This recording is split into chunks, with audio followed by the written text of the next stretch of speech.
नमस्कार। आज हम एक ऐसी कहानी की तह तक जा रहे हैं जो सच में रोंगटे खड़े कर देती है। हाँ बिल्कुल। ये कहानी एक आईने और उसमें कैद किसी भयानक दुष्ट शक्ति के बारे में है। और हमारे पास जो जानकारी है वो एक फिल्म के प्लॉट जैसी लगती है। दर्पण में दुष्ट आत्मा, एक रोंगटे खड़े करने वाली कहानी। सही। तो आज हमारा मकसद है इस कहानी को समझना। ये दुष्ट शक्ति क्या है, किरदार खासकर पैरानॉर्मल जांचकर्ता लॉरेन और एड वॉरेन और उनकी बेटी जूडी का क्या सफर रहा। और ये भी कहा गया है कि ये कहानी सच्ची घटनाओं पर आधारित है, मतलब वॉरेन दंपति की जिंदगी के सबसे खतरनाक मामलों में से एक। हाँ, तो चलिए शुरू करते हैं इसे खोलना। बिल्कुल। बात शुरू होती है 1964 से।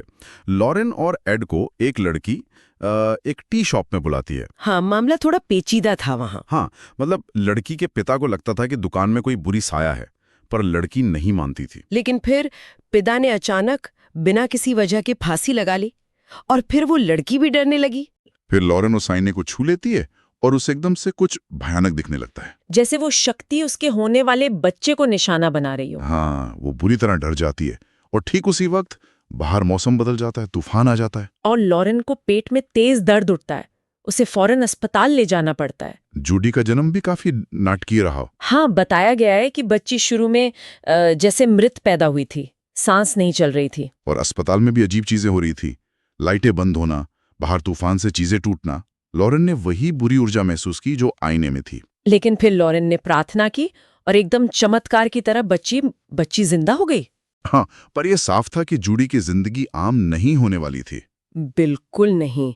उसे बचपन से ही वो चीजें दिखने लगीं जो उसकी माँ को दिखती थीं, और वो डरती थीं। लॉरेन बेचारी उसे एक सामान्य जिंदगी देना चाहती थी, उसे समझाती थी कि ये सब उसका वहम है। हाँ, और कुछ खास मंत्र या तरीके भी सिखाए थे ताकि वो उन चीजों से खुद को बचा सके। और ये जानना जरूरी है कि जूडी के जन्म के बाद लॉरेन और एड ने वो आईने वाला केस छोड़ दिया था। उन्हें समझ आ गया था कि वो ऊर्जा खास तौर पर जूडी को चाहती है, उसके पीछे पड़ी है। हाँ, उन्होंने जिंदगी में हजारों केस सुलझाए होंगे, पर जूडी को हमेशा इन सब से दूर रखा। कोशिश तो पूरी की। कहानी फिर सीधा 22 साल आगे कूद जाती है। एक नया परिवार है, जॉन का परिवार। वो एक नए घर में शिफ्ट होते हैं और जॉन अपनी बेटी हैदर के लिए तोहफे में एक पुराना एंटीक आईना लाता है। और हाँ, ये वही आईना है। और घर में आते ही वो आईना अपना असर दिखाना शुरू कर देता है। बिल्कुल, जैसे ही परिवार इकट्ठा होता है, केक कटने वाला होता है, मोमबत्तियां बुझ जाती हैं। और उसी वक्त छत का एक हिस्सा टूटकर सीधा हैदर पर गिर जाता है। वो घायल हो जाती है। यहाँ ये समझना जरूरी है कि ये सिर्फ इत्तेफाक नहीं थे, ये उस आईने की शक्ति का सीधा असर था। और ये वॉरेन के लिए सिर्फ एक केस नहीं, बल्कि उनकी निजी जिंदगी से जुड़ा खतरा था। खतरा बढ़ रहा था। और लगभग उसी समय वॉरेन परिवार के घर पे भी कुछ अजीब होता है। हाँ, डिनर के वक्त लॉरेन को जूडी के कंधे पर एक अनजाना काला हाथ दिखाई देता है। और डरावनी बात ये कि जूडी भी उसे देख सकती है। वो फौरन मंत्रों का इस्तेमाल करके उसे भगाते हैं। लेकिन यहाँ लॉरेन डर जाती है। उसे पहचान में आ जाता है कि ये वही शक्तिशाली ऊर्जा है जो जूडी के जन्म के वक्त थी। मतलब खतरा सालों बाद लौटा था, और शायद ज्यादा ताकतवर होकर। हाँ, ये अतीत का कनेक्शन था वर्तमान से। अब वापस जॉन के घर चलते हैं। वहां तो हालात तेजी से बिगड़ रहे थे। बहुत ज्यादा। बेटी के सामने गुड़िया अखबार दौड़ने लगती है। उसे एक बूढ़ी औरत का भूत दिखने लगता है। जॉन के बेटे की पत्नी जैनेट, उसे भी अजीब आहटें महसूस होती हैं। फोन की लाइन जैसे कोई खींच देता है।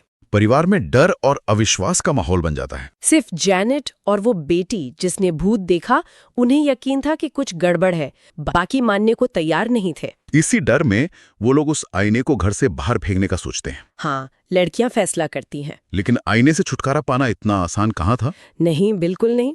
अगले दिन सुबह जैसे ही नगर निगम वाले आईना उठाकर ट्रक में डालते हैं, वो वहीं टूट जाता है। और ठीक उसी वक्त घर पर जॉन की बेटी को खून की उल्टियां होने लगती हैं।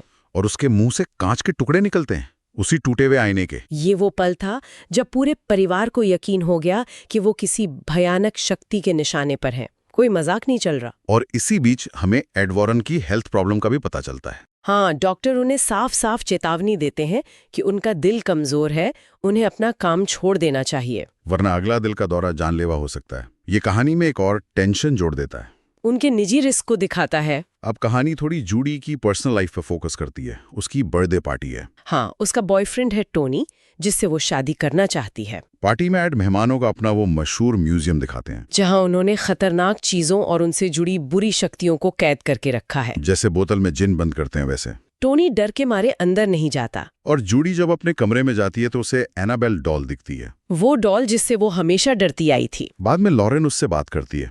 वो मानती है कि जूडी में खास शक्तियां हैं, वो एक मीडियम है, लेकिन उसे सख्ती से कहती है कि इन सब चीजों से दूर रहें। हाँ, लॉरेन जानती थी कि ये रास्ता कितना खतरनाक हो सकता है, खुद के तजर्बे से। इसी बीच टोनी जूडी को शादी के लिए प्रपोज भी कर देता है। खुशी का माहौल एक तरफ, खतरा दूसरी तरफ। फिर चर्च के फादर वॉरेन दंपति के पास आते हैं। हाँ, जॉन के परिवार की मदद मांगने के लिए। एड तो तैयार हो जाता है, लेकिन लॉरेन मना कर देती है। वो कहती है कि उसे जूडी की शादी पर ध्यान देना है। वो अपनी बेटी को किसी और खतरे में नहीं डालना चाहती थी। समझ आता है उसका डर, पर जॉन के घर पर हालात अब काबू से बाहर हो रहे थे। बेटी बुरी तरह डरी हुई थी, घर छोड़ने की जिद कर रही थी। फिर जॉन का बेटा अचानक हवा में उड़ जाता है और कोई अनदेखी ताकत उसका गला दबाने लगती है। और दूसरी बेटी हैदर पहले वीडियो फुटेज में और फिर असल में एक लंबे बालों वाले कुल्हाड़ी लिए भूत को देखती है। परिवार की हालत मतलब बहुत ही खराब थी। पैसे की कमी भी थी, वो घर छोड़ भी नहीं सकते थे। पूरी तरह फंस गए थे। घबराकर जेनेट और उसका पति जैक मीडिया के पास चले जाते हैं मदद के लिए। और लॉरेन ये खबर तब सुनती है जब वो जूडी के साथ उसकी वेडिंग ड्रेस खरीदने गई होती है। और यहीं कहानी में एक और भयानक मोड़ आता है। बहुत भयानक। जूडी चेंजिंग रूम में होती है और वो बूढ़ी औरत का भूत उस पर हमला कर देता है। वो जैसे तैसे मंत्र पढ़कर उसे भगाती है, लेकिन फिर आईने में देखती है कि उसका अपना ही अक्स उसका गला दबा रहा है। ये दिखाता है कि बुराई अब सीधे जूडी को टारगेट कर रही है, उसके डर का इस्तेमाल करके। और सबसे खतरनाक बात, लॉरेन ये सब देख लेती है अपनी आंखों से। उधर जॉन की पत्नी को दिल का दौरा पड़ जाता है, हालात और बिगड़ जाती है। फादर, जो वॉरेन के दोस्त थे, अब सोचते हैं कि उन्हें अकेले ही मदद करनी होगी। वो जॉन के घर जाते हैं। वो बेसमेंट में भूत भगाने की कोशिश करते हैं, लेकिन पवित्र जल भाप बन जाता है। उन्हें कुछ बेहद डरावना दिखता है। वो घबराकर वॉरेन के खाली घर लौट आते हैं और वहां अजीब घटनाएं शुरू हो जाती हैं। नाक से खून बहना, एक डरावना फोन कॉल जिसमें कोई कहता है तुम्हारा काम खत्म हुआ। दरवाजे अपने आप बंद हो जाते हैं, लाइटें बंद हो जाती हैं, दरवाजों के नॉब और क्रॉस उल्टे हो जाते हैं। ये सब शैतानी कब्जे के क्लासिक संकेत हैं। हाँ, और फिर उन्हें वो डीमन दिखता है, क्रॉस में आग लग जाती है। और एक पल के डर का फायदा उठाकर वो डीमन फादर पर कब्जा कर लेता है और उन्हें आत्महत्या करने पर मजबूर कर देता है। ये वॉरेन परिवार के लिए, खासकर लॉरेन के लिए, एक बहुत बड़ा सदमा था। फादर के अंतिम संस्कार पर जूडी जैसे ही कब्र छूती है, उसे पता चल जाता है कि फादर मरने से पहले जॉन के परिवार के पास गए थे। और उधर घर पर लॉरेन को एक खौफनाक विजन आता है। जूडी का लॉकेट खून से भरा है, पूरी रसोई खून से भर जाती है। लॉरेन फौरन समझ जाती है जूडी की जान सीधे खतरे में है। तभी टोनी घबराया हुआ आता है, बताता है कि जूडी मदद करने जॉन के घर चली गई है। अब लॉरेन और एड के पास कोई रास्ता नहीं बचता, उन्हें जाना ही होगा। वो फैसला करते हैं कि जाएंगे, लेकिन सिर्फ जूडी को वापस लाने, केस में नहीं उलझेंगे। हाँ, उनका इरादा सिर्फ बेटी को बचाने का था। वो जॉन के घर पहुंचते हैं। परिवार उन्हें देखकर थोड़ी राहत महसूस करता है, लेकिन मीडिया के तानों से परेशान भी है। लॉरेन अब भी जाना चाहती है, लेकिन जूडी उन्हें रोक लेती है। वो कहती है कि फादर की मौत इसी घर से जुड़ी है, हमें इनकी मदद करनी होगी। और आखिरकार लॉरेन और एड मान जाते हैं। एड फौरन परिवार से बात करके जानकारी लेना शुरू करता है। लॉरेन घर की छानबीन करती है। उसे ऊपर गुड़िया के चलने का एहसास होता है। एक कमरे में चादर के नीचे कोई हाथ हिलता दिखता है। और फिर उसे दरवाजे में बने वो 3 अजीब छेद दिखते हैं। और उन छेदों को देखते ही लॉरेन सब समझ जाती है। पूरी पहेली सुलझ जाती है। वो बताती है कि घर में 3 आत्माएं हैं, एक औरत, उसकी बेटी और उसका अत्याचारी पति। पति ने शक में पत्नी और बेटी को कुल्हाड़ी से मार डाला था और फिर खुद भी मर गया था। हाँ, वही कुल्हाड़ी वाला भूत वो पति है। एड का सवाल बिल्कुल सही था। अगर ये सिर्फ इंसानी आत्माएं हैं तो इतनी खतरनाक क्यों है? तब लॉरेन असली राज बताती है। ये तीनों आत्माएं तो सिर्फ कठपुतलियां हैं। इन्हें कोई बहुत ज्यादा ताकतवर अनदेखी शैतानी शक्ति कंट्रोल कर रही है।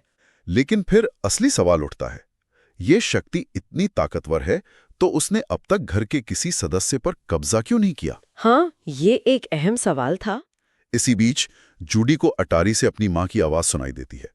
जाहिर है ये एक जाल था। वो ऊपर जाती है और वहां उसे वही पुराना आईना मिलता है। वो शक्ति शुरू से जूडी को ही चाहती थी और अब जूडी उसके सामने थी। अनजाने में जूडी आईने को छू लेती है और छूते ही हमला। दीवार पर लिखा आता है मिस मी। ये एनाबेल डॉल से जुड़ा था, जूडी का सबसे बड़ा डर। वो शक्ति उसके डर का इस्तेमाल कर रही थी। एनाबेल डॉल दिखती है, बड़ी हो जाती है और जूडी को सीढ़ियों से धक्का दे दिया जाता है। अब टकराव बिल्कुल आमने सामने का था। सब ऊपर भागते हैं। लॉरेन अटारी में आईना देखकर पहचान लेती है, ये वही ऊर्जा है जिससे वो हमेशा बचती आई थी। फैसला होता है आईने को फौरन उनके म्यूजियम ले जाना होगा। लेकिन जैसे ही वो उसे उठाते हैं, वो बहुत भारी हो जाता है। कुत्ता भौंकने लगता है। आईने पर बंधी बेल्ट खुल जाती हैं, गाड़ी स्टार्ट नहीं होती। जैक गलती से आईने में देख लेता है और शक्ति उसे उठाकर फेंक देती है। टोनी गाड़ी लेकर आता है तो उसे बूढ़ी औरत का भूत रास्ता रोकता दिखता है। लॉरेन जूडी के पास जाती है और तभी शक्ति जूडी के जरिए बोलती है, हम इंतजार कर रहे थे, जूडी अब हमारी है। जूडी, जिस पर कब्जा हो चुका था, वो लॉरेन पर हमला करके उसे बेसमेंट में फेंक देती है, फिर कुत्ते को भी फेंक देती है। एड जूडी को होश में लाने की कोशिश करता है, पर शक्ति एड पर हमला करती है, उसके दिल पर वार करती है। उसे दौरा पड़ता है, दवा गिर जाती है। टोनी दरवाजे बंद होने से बाहर रह जाता है, लेकिन वो बेसमेंट के रास्ते अंदर आता है और लॉरेन को कुल्हाड़ी वाले भूत से बचाता है। शायद पत्नी की आत्मा ने मदद की। टोनी लॉरेन को ऊपर लाता है, एड जैसे तैसे दवा ले लेता है, परिवार को बाहर भेज दिया जाता है। अब सिर्फ वॉरेन, जूडी जिस पर कब्जा है और टोनी बचे हैं। हाँ। शक्ति जूडी को हवा में लटकाकर उसका गला घोंटती है। सीपीआर की कोशिश होती है। एड की तबीयत फिर बिगड़ती है। लॉरेन मंत्र पढ़ती है जिससे कुछ पल की राहत मिलती है, पर शक्ति अब टोनी को पकड़ लेती है और तभी वो आईना तेजी से घूमकर सीधा टोनी पर गिर जाता है। एड बाइबल निकालकर भूत भगाने की रस्म शुरू करता है, पर शक्ति बाइबल में ही आग लगा देती है।